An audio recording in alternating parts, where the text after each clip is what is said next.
हर्ष का दिल जोरों से धड़क रहा था। मन में कश्मकश थी कि कैसे वह नेहा से नजरें मिला के बात कर पाएगा। वह प्लेटफॉर्म पर पहुंचा तो पता चला ट्रेन 1 घंटा लेट है। ऑफिस से तो समय पर ही निकला था, पर ट्रैफिक में बुरी तरह फंस गया। सोच रहा था पहली बार नेहा ने उससे कोई मदद मांगी है और वह समय पर पहुंच नहीं पाएगा। अजनबी शहर, अनजान चेहरों के बीच नेहा परेशान हो जाएगी। ऐसा ना हो वो अकेले ही चल पड़े। पर आज मन ही मन वो भगवान का शुक्रिया अदा कर रहा था। आज ट्रेन के लेट होने से उसे गुस्सा नहीं बल्कि सुकून का एहसास हो रहा था। उसने एक स्प्राइट की बोतल ली और प्लेटफॉर्म पर टहलने लगा। अच्छा हुआ थोड़ा समय मिला और बिखरी यादें अपने आप सिमटने लगी। वह अपने अतीत में खो गया। नेहा उसकी छोटी बहन छवि की सहेली थी। दोनों एक ही क्लास में थी और अक्सर छवि के साथ नेहा भी घर पर आ जाया करती। छवि जब छोटी थी तो उससे बहुत डरती थी। अब तो दादी अम्मा बनकर सलाह दिया करती है। उसकी देखा देखी नेहा भी उससे डरने लगी। वो घर में घुसता और दोनों सहेलियां या तो छत पर भाग जाती या घर के किसी महफूज कोने में छुप जाती, और अगर सामने पड़ जाती तो वो भी रौब जमाने को जोर से छवि को किसी ना किसी बात पर डांट देता। सारा दिन खीखी करके घूमती रहती हो, इम्तिहान पास आ रहे हैं, पढ़ाई नहीं करनी? हाँ भैया, कहते कहते छवि सहम जाती और नेहा जल्दी से अपने घर चली जाती। जब हर्ष को पता चला कि गली के कोने पर जो बड़ा सा आलीशान मकान है वो नेहा का घर है और वो अपने माता पिता की इकलौती बेटी है, तो उसने छवि को बहुत मना किया कि इतने बड़े घर की लड़की से दोस्ती न करे। उन लोगों का रहन सहन, बात व्यवहार सब अलग होता है। दोस्ती बराबर वालों में ही अच्छी लगती है। पर इस बार माँ ने छवि का साथ दिया। बोली, नेहा बहुत अच्छी लड़की है, घमंड जरा सा छू नहीं गया है, बहुत घुल मिल कर रहती है, बड़ों की इज्जत करती है। सब पैसे वाले खराब नहीं होते बेटा। माँ ने उसे समझाने की कोशिश की। उसने कंधे उचका दिए। उसे क्या, जिससे चाहे दोस्ती रखे, बस अमीर सहेली की देखा देखी कोई उटपटांग मांग ना करे। अब छवि उसके सामने कभी नेहा को अपने घर पर नहीं बुलाती। काफी दिनों तक उसने नेहा को देखा नहीं और भूल ही गया। छवि कॉलेज में आ गई थी। एक दिन कॉलेज में उसका साड़ी डे था। 2 दिन से उसकी तैयारी चल रही थी और हर्ष उसे चिढ़ाया जा रहा था कि कॉलेज जाने की तैयारी हो रही है या किसी शादी में जाने की। कॉलेज में पढ़ाई की जगह ये सब होता है? कैसा कॉलेज है तुम्हारा? भैया परेशान मत करो, तैयार होने दो मुझे। माँ ने भी उसे डांट कर बाहर वाले कमरे में भेज दिया। जब तक ये तैयार होकर चली नहीं जाती मुझे कोई काम नहीं करने देगी, तंग मत करो इसे। वो ड्राइंग रूम में टेबल पर पैर फैलाए टीवी देखने लगा। तभी डोरबेल बजी। सामने एक परी सी खूबसूरत लड़की गुलाबी साड़ी में खड़ी थी। वो बिना पलक के झपकाए देखता रह गया तो धीरे से बोली, छवि है? वह झेप गया। हाँ है छवि, उसने ज़ोर से आवाज़ दी और दरवाज़ा खुला छोड़ अंदर चला गया। पर बरामदे से देखता रहा। ये कौन सी सहेली है छवि की? इसे तो कभी नहीं देखा। छवि साड़ी संभालती हुई कमरे में आई और चीख पड़ी, नेहा, हाय, तू कितनी सुंदर लग रही है। तो ये नेहा थी, पर इतनी बदल कैसे गई? वो तो 2 पोनीटेल बांधे फ्रॉक पहने रहती थी, इतनी बड़ी कैसे हो गई? दोनों सहेलियां घर से निकल गई और वह खिड़की के पास आ गया। उसे विश्वास नहीं हो रहा था कि ये नेहा ही थी। दूर तक उसे जाते देखता रहा। बाद में छवि से पूछ भी लिया, वो नेहा थी तुम्हारे साथ? तुम्हारी नेहा से अब भी दोस्ती है? लो, हमारी दोस्ती खत्म कब हुई थी? हम तो स्कूल से ही पक्की सहेलियां हैं। कभी देखा नहीं ना घर पर। वो तुमने डांट दिया था ना कि अमीर लड़कियों से दोस्ती मत करो, इसीलिए तुम जब घर में होते मैं नेहा को नहीं लाती। और अच्छा ये है कि तुम घर में रहते ही कितनी देर हो, कभी क्रिकेट, कभी दोस्त, कभी कॉलेज। पर मेरी सहेली के बारे में इतना क्यों पूछ रहे हो? नहीं, वो तो यूं ही, पहचाना नहीं ना इसीलिए, कहकर उसने बात टाल दी। पर अब वो अक्सर छवि से नेहा के बारे में पूछ लेता। छवि भी सहज होकर सब बता देती। कभी कभी उसके लिए सहायता भी मांग लेती। भैया, तुम्हारे किसी दोस्त के पास इकोनॉमिक्स के नोट्स हैं, नेहा के लिए ला दो ना। या कोई राइटर की कोई किताब लाने को कहती, वो कहीं से भी ढूंढ कर ला देता। धीरे धीरे छवि भी समझ गई थी नेहा के लिए उसके मन में एक सॉफ्ट कॉर्नर है। पर नेहा जब भी उसके सामने पड़ती, घबरा कर चली जाती। उसके मन में शायद उसके बचपन वाली डांट का अब तक असर था। पर छवि बताती कि नेहा भी उसके बारे में अक्सर पूछती रहती है, पर फिर वो गंभीर हो जाता। उसे पता था नेहा और उसका कोई मेल नहीं। जब पढ़ाई खत्म कर उसे एक अच्छी नौकरी मिल गई, तब छवि ने ही बात शुरू की। भैया, नेहा की शादी की बात चल रही है। उसे एक धक्का सा लगा, पर उसने जाहिर नहीं किया, बस एक छोटी सी कही। छवि ने फिर से कहा, भैया तुम भी अच्छी जॉब में हो और नेहा बहुत अच्छी लड़की है। कितना अच्छा हो नेहा हमारी भाभी बन जाए। छवि, बहुत पटर पटर बोलने लगी है तू। ऐसा कुछ नहीं है, और मैं 4-5 साल शादी की सोच भी नहीं सकता। बहुत सारे काम करने हैं, घर की मरम्मत करवानी है, पूरा रिनोवेट ही करवाऊंगा। फिर घर के फर्नीचर बदलने हैं, गाड़ी लेनी है, मम्मी पापा को पूरा देश घुमाना है, लोन चुकाना है, तेरी शादी करनी है। अभी बहुत वक्त है, पर तब तक नेहा के पेरेंट्स इंतज़ार थोड़े ही करेंगे। रुआसी हो गई। छवि, इसीलिए तो कह रहा हूँ बेफिजूल की बातें सोचना छोड़ दे। वैसे भी नेहा को उसके स्टैंडर्ड का घर ही मिलना चाहिए। नेहा वैसी लड़की नहीं है, हर जगह एडजस्ट कर लेगी। बेकार की बातें माँ मत कर, चल चाय बना। उसे छवि से यह सब डिस्कस करने का मन नहीं हो रहा था। नेहा उसे अच्छी लगती थी, माँ और छवि से उसकी तारीफ भी सुनता रहता था। अब कॉलेज ख़त्म हो जाने के बाद उसकी आवारागर्दी भी कम हो गई थी। वीकेंड्स पर अक्सर घर पर ही होता। नेहा कभी रास्ते में मिल जाती, कभी छत पर से नजर आती। हर्ष को देखते ही नेहा के चेहरे पर एक घबराहट सी छा जाती। उसके केश की जड़ें पसीने की नन्ही नन्ही बूंदों से लद जाती और लाल चेहरा लिए वो कतरा कर निकल जाती। वो कभी मुस्कुरा देता, कभी सोचने लगता, इतना भी क्या घबराना, इतने दिनों में उसे नहीं पहचाना, क्या वो कोई बदतमीजी कर बैठेगा। एक बार उसने उसे थोड़ा और परेशान करने के लिए पूछ भी लिया, वो नोट्स छवि ने दिए ना, ठीक थे? हाँ अच्छे थे, सपाट स्वर में कहा उसने, और फिर थोड़ा रुककर कहा थैंक यू और चली गई। फिर उसने खुद को ही रोक लिया। क्या फ़ायदा, जिस राह की कोई मंजिल ना, उस पर क्यों कदम बढ़ाना। उसने मन ही मन एक दुआ कर डाली कि नेहा को खूब अच्छा घर और वर मिले, उसे जीवन की सारी खुशियाँ मिले। कुछ महीने बाद नेहा की शादी ठीक हो गई है। उसके कुछ दिन बाद एक दिन वो घर की तरफ आ रहा था और नेहा जा रही थी। नेहा ने नज़रें उठाकर बहुत गुस्से में उसे देखा। वो उन नज़रों का मतलब देर तक तलाशता रह गया।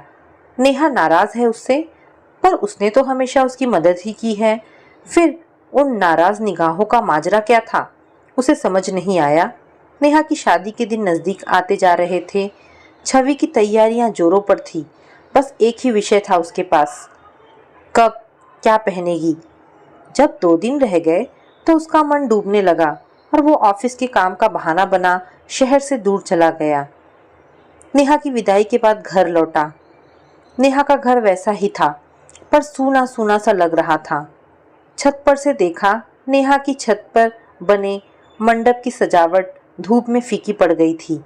छत पर अक्सर नेहा के रंग बिरंगे कपड़े दुपट्टे सूखते रहते थे।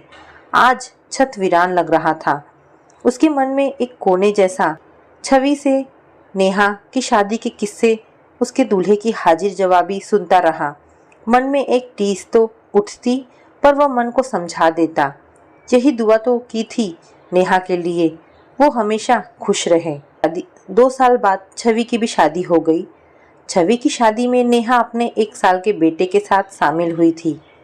अब वो पहले से भी खूबसूरत हो गई थी। बेटा भी बहुत प्यारा था।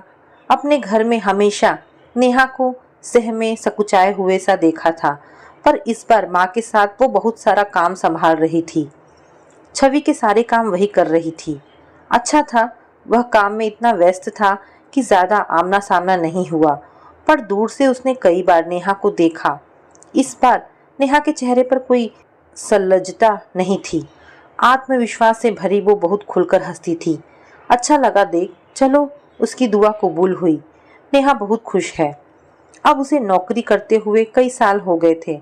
उसने अपनी सारी जिम्मेदारियां पूरी कर दी थी। पुराने घर की ऐसी काया पलट कर दी थी कि लोग पहचान नहीं पाते।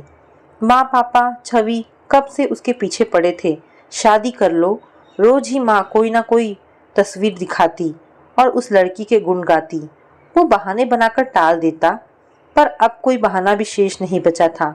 उसने भी हाँ कहने की सोच ही ली थी कि छवि के एक फोन ने जैसे उसे सुन्न सा कर दिया। रोती हुई छवि कह रही थी, भैया नेहा की दुनिया उजड़ गई। एक एक्सीडेंट में नेहा के पति की मौत हो गई। सुनकर उसकी आंखों के आगे अंधेरा सा छा गया। वो सोफे पर गिर गया। नेहा और उसके बेटे का चेहरा बार बार सामने नजर आ जाता। कैसे सह पाएगी नेहा ये पहाड़ सा दुख। माँ को जैसे ही खबर पता चली, वो नेहा के घर चली गई। नेहा को उसके माता पिता अपने पास लेकर आए गए थे। छवि भी अपनी सहेली का दुख बांटने आ गई थी। सुबह होते ही नेहा के घर चली जाती। रोज रात में रुंधे स्वर में नेहा की दशा का वर्णन करती। बड़ी मुश्किल से उसे एक रोटी खिलाई है। नेहा तो पत्थर हो गई है, आंसू भी नहीं बहते उसके, बस सारा समय छत घूरती रहती है। यह सब सुनकर उसका कलेजा टूक टूक सा हो जाता। एक नज़र नेहा को देखने की उत्कट इच्छा जाग जाती। उसे पता था वो कुछ कह नहीं पाएगा, पर एक बार नेहा के सामने जाकर ये तो जता दे कि उसके दुख से वह भी कितना दुखी है। एक दिन उसने छवि से कह ही दिया, मुझे लगता है एक बार मुझे भी जाना चाहिए। नेहा के माता पिता जब भी मिलते हैं मेरा हालचाल पूछते रहते हैं। उनके ऐसे दुख के समय मुझे भी उनसे मिलना चाहिए। और क्या, बिल्कुल जाना चाहिए। कल ही चलना तुम मेरे साथ। दूसरे दिन छवि के साथ नेहा के घर गया। पैर मन मन भर के हो रहे थे, पर किसी तरह जी कड़ा कर गेट के अंदर प्रवेश किया। नेहा की माँ बाहर वाले कमरे में ही नेहा के 3 साल के बेटे को गोद में लेकर बैठी थी। उसे देखते ही पल्लू आंखों पर रख लिया। बेटा, मेरी बिटिया की दुनिया वीरान हो गई। कैसे जिएगी अब वह? ये छोटा सा बच्चा किसे कहेगा अब पापा? नेहा का बेटा उनकी गोद से कूदकर अंदर की तरफ भागा और दरवाजा बंद करने की कोशिश करने लगा। आप लोग अंदर नहीं जाओ, आपको देख के मम्मी रोती है। पर उसके छोटे छोटे हाथों से दरवाजा बंद नहीं हो रहा था। छवि ने उसे गोद में उठा लिया। अच्छा ऐसा है, चलो हम लोग मम्मी को गुदगुदी करके हंसाते हैं। ऐसे ऐसे। और छवि अंश को गुदगुदी करने लगी। अंश हंसता हुआ उसकी गोद से उतरने को छटपटाता रहा। छवि अंदर चली गई। वह नेहा की माँ के पास बैठा रहा। थोड़ी देर बाद नेहा की माँ उठी। देखो नेहा ने कुछ खाया या नहीं। छवि का बड़ा सहारा है। अंश और नेहा को बहुत संभाला है उसने। तुम भी आओ बेटा, और उसे अंदर बुलाकर ले गई। नेहा एक कुर्सी पर निस्पंद बैठी थी। छवि पलंग पर अंश को एक पिक्चर बुक दिखा रही थी। नेहा ने आंखें उठाकर उसे देखा और थोड़ी देर देखती रही। पत्थर सी आंखें थी उसकी, उनमें कोई भाव नहीं था, जैसे एक वीरानी सी ठहर गई हो। फिर खिड़की के बाहर नजरें टिका दी नेहा की माँ ने छवि से पूछा, नेहा ने खाया कुछ? खाया क्या, छुआ भर। नेहा की माँ ने दूसरी कुर्सी खींचकर उसे बैठने के लिए कहा और बोली, चाय के लिए बोलकर आती हूँ। नहीं चाहिए, चाय रहने दीजिए। अरे तुम लोगों के बहाने इसके गले में भी 2 घुट उतर जाएगा। वो अपनी हथेलियों को घूरते जड़ बना बैठा रहा, कुछ भी नहीं बोल पाया। नेहा खिड़की से बाहर देखती रही। अंश ही उसे शांत बैठा देख अपनी किताब उसके पास लेकर आ गया। अंकल ये देखो, हाथी। फिर वो जानवरों के नाम पूछने लगा। नेहा वैसे ही बाहर देखती रही। चाय पीने के बाद वो बाहर निकल आया और एक संकल्प लिया, इन वीरान आँखों में नए सपने उगा कर रहूँगा। कुछ दिनों बाद छवि भी चली गई, पर वह सुबह शाम नेहा को फ़ोन करती और उसे भी नेहा का हाल चाल पता चलता रहता। हर्ष ने छवि से ही नेहा को आगे पढ़ने के लिए प्रोत्साहित करने को कहा, पर छवि का कहना था नेहा बिल्कुल तैयार नहीं। आखिर एक दिन वह नेहा की माँ से मिलने गया और उन्हें बोला, नेहा को एमएससी करने के लिए बोलिए, घर से बाहर निकलेगी तो उसका दिल भी बहलेगा। छवि ने तो कितनी बार कहा है, मुझसे भी कहा, पर ये सुनती ही नहीं। कहती है मेरा पढ़ने में मन नहीं लगेगा। इसके पापा भी कहते हैं अभी रहने दो, उसे तंग मत करो। नेहा की माँ ने मजबूरी जताई। आंटी, पर अगले महीने सेशन शुरू होने वाला है, अभी एडमिशन नहीं लिया गया तो फिर पूरा 1 साल रुकना पड़ेगा और तब तक नेहा क्या करेगी, ऐसे ही दुख में डूबी रहेगी। पर क्या करूँ बेटा, ये सुनती ही नहीं और अपने पापा की लाडली हैं, वे जोर डालते नहीं। आंटी मैं बात करूँ? हाँ बेटा, तुम ही समझा कर देखो, मुझे भी उसका यूँ सारे दिन कमरे में अकेले पड़े रहना देखा नहीं जाता। इसके पापा तो सारा दिन घर पर नहीं रहते ना। अपनी बेटी को ऐसे हाल में देखकर क्या गुजरती है, वे क्या जाने। उनका गला भर आया था। नेहा ने नीचे नजरें किए, पर दृढ़ स्वर में उससे भी यही कहा, आगे पढ़ने में मेरी कोई रुचि नहीं है और मुझे नौकरी करने की ज़रूरत नहीं है। इतना है पास में कि अंश के भविष्य के लिए सोचना नहीं पड़ेगा। नौकरी के लिए कौन कह रहा है, पर वो बात की बात है। अभी एडमिशन तो ले लो, चाहे यूनिवर्सिटी मत जाना। मुझे कहीं नहीं जाना, कुछ नहीं पढ़ना। नेहा ने जैसे एक जिद से कहा। फिर क्या करोगी, यूं ही उदास बैठे रहा करोगी? अंश की तरफ देखो, तुम्हें यूं उदास देखकर उसका बचपन कैसे गुजरेगा। उसे भी एक हंसती मुस्कुराती मम्मी चाहिए या नहीं? तुम्हारी कोई जिम्मेदारी है उसके प्रति या नहीं? बचपना छोड़ो, मैं एमएससी का एडमिशन फॉर्म लेकर आया हूँ, तुम उसे भर दो और पढ़ाई शुरू करो। नेहा कुछ नहीं बोली। दूसरे दिन ही उसने फॉर्म लाकर नेहा की माँ को दे दिया। हर दूसरे तीसरे दिन जाकर पूछताछ करता। पता चला नेहा ने फॉर्म नहीं भरा और जब लास्ट डेट बिल्कुल नज़दीक आ गई तो उसने नेहा की माँ से कहा, मुझे फॉर्म दीजिए, मैं भरवा कर लाता हूँ। वो खुद फॉर्म लेकर नेहा के कमरे में गया और बोला, जैसे छवि को डांट सकता हूँ वैसे ही तुम्हें भी, चलो फॉर्म भरो, और पेन आगे कर दिया। शायद नेहा ने गुस्से में कुछ कहने को सर उठाया, पर साथ ही अपनी माँ को और उनकी साड़ी पकड़कर सहमे से अंश को खड़े देखकर कुछ कहा नहीं और फॉर्म भरने लगी। हर्ष पता करता रहता कि कब से क्लास शुरू होने वाली है और जब क्लास शुरू हो गए तो उसने छवि को बुलवा लिया। शुरू में कुछ दिन छवि ही जबरदस्ती नेहा को यूनिवर्सिटी लेकर गई। नेहा सिर्फ पढ़ाई शुरू करने में आनाकानी कर रही थी। एक बार पढ़ना शुरू किया तो फिर उसमें ही रम गई, पर उससे वैसी ही दूरी बनी रही। एक आध बार नेहा के घर गया भी, पूछा पढ़ाई ठीक से चल रही है ना, कुछ ज़रूरत हो तो कहना। पर नेहा ने बड़ी रुखाई से कहा, हाँ ठीक चल रही है, मैं खुद मैनेज कर लूँगी। उसके बाद वह फिर नहीं गया। कभी कभी रास्ते में अंश के साथ मिल जाती तो वो अंश से बातें कर लेता, उससे भी औपचारिकता वश पूछ लेता, कैसी हो। अक्सर तो वो ठीक हूँ, चलो अंश देर हो रही है कह आगे बढ़ जाती। एक दिन नेहा ने कुछ गुस्से में ही कहा, आज तक तो कभी बात भी नहीं की आपने, अब इतनी हेल्प क्यों कर रहे हो? मैं अपना ख्याल रख सकती हूँ। और फिर आगे बढ़ गई।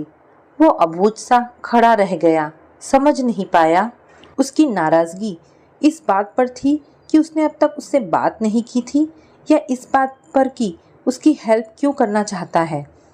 नेहा ने खुद को पढ़ाई में झोंक दिया था और उसकी मेहनत रंग लाई। उसने फर्स्ट क्लास से एमएससी पास किया और फिर पीएचडी करने लगी। उसे यह सब देख बहुत खुशी होती। उसने जो राह दिखाई उस पर नेहा आगे ही बढ़ती जा रही है। माँ अब भी अक्सर हर्ष पर शादी के लिए जोर डालती, पर अब नेहा को यूँ अकेला देख उसे अपनी दुनिया बसाने की इच्छा नहीं होती। छवि समझती थी, अब वह कुछ नहीं कहती। इसी बीच हर्ष को एक कंपनी में बहुत अच्छी जॉब मिल गई और उसे शहर से दूर जाना पड़ा। अंश के स्कूल की छुट्टियां चल रही थी और नेहा उसे लेकर ससुराल गई हुई थी। मन में एक कसक तो रहती थी कि आते वक्त नेहा को एक नज़र देख भी नहीं पाया। मिल पाता या नहीं, कुछ कह पाता या नहीं, ये तो अलग बात, पर एक नज़र देख तो लेता। नेहा की मनस्थिति समझता था, इसीलिए वो कोई जल्दबाजी नहीं करना चाहता था। छवि के जरिए नेहा की खबर मिलती रहती थी। नेहा की पीएचडी भी पूरी हो गई और अब वह एक कॉलेज में लेक्चरर नियुक्त हो गई।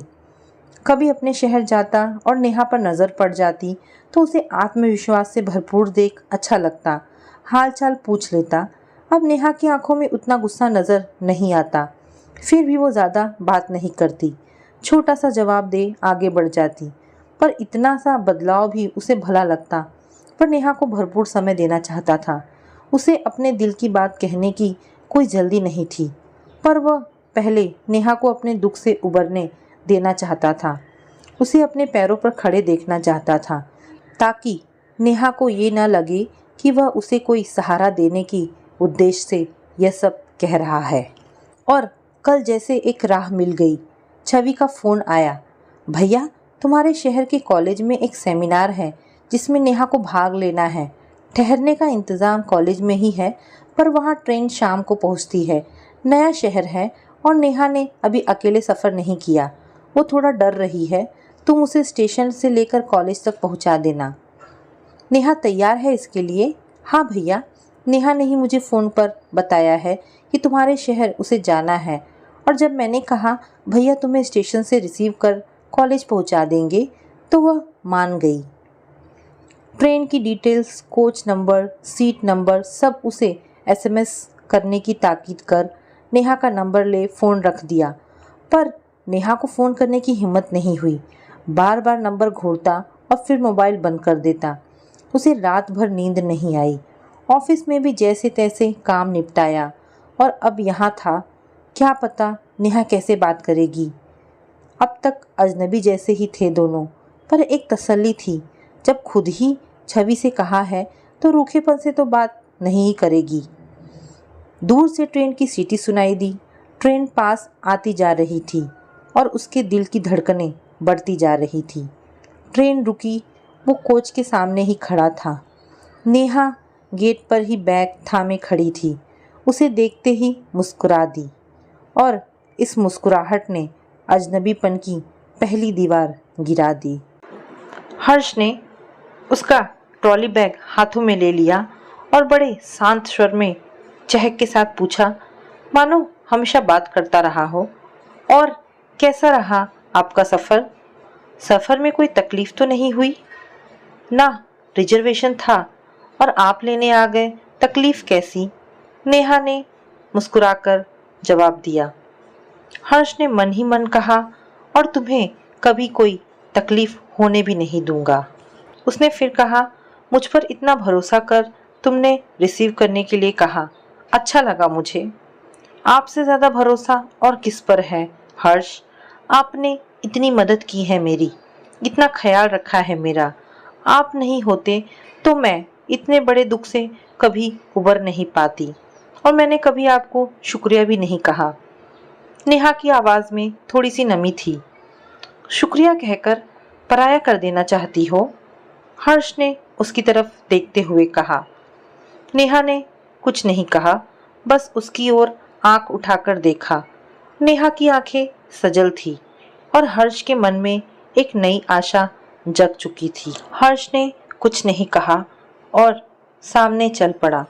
मन ही मन उसने तय किया कि वह अब नेहा से अपने दिल की बात बताएगा और उसके साथ अपने जीवन को एक नई दिशा देगा। तो दोस्तों, ये कहानी यहाँ पर समाप्त होती है। आशा करती हूँ आपको ये कहानी ज़रूर पसंद आई होगी। अगर आपको कहानी पसंद आई है तो प्लीज़ इसे लाइक एंड शेयर करें। धन्यवाद दोस्तों।